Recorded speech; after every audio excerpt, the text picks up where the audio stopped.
van Efteling en Zee. We zijn aan het bouwen aan onze server. Ja, en we zijn natuurlijk ook aan het bouwen aan onze server. We hebben al eerder verteld dat het een pretpark zou worden. Nou, dit wordt zeg maar waar je binnenkomt. Moet je lopen naar de ingang. En dan kom je zo meteen op een plein. En we nemen ook even een speedbeeld op. En dan gaat Mika dit plein opvullen en dan film ik dit van boven.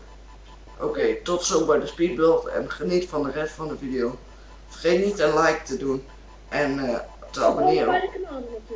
Ja, abonneren op ons kanaal. Oké.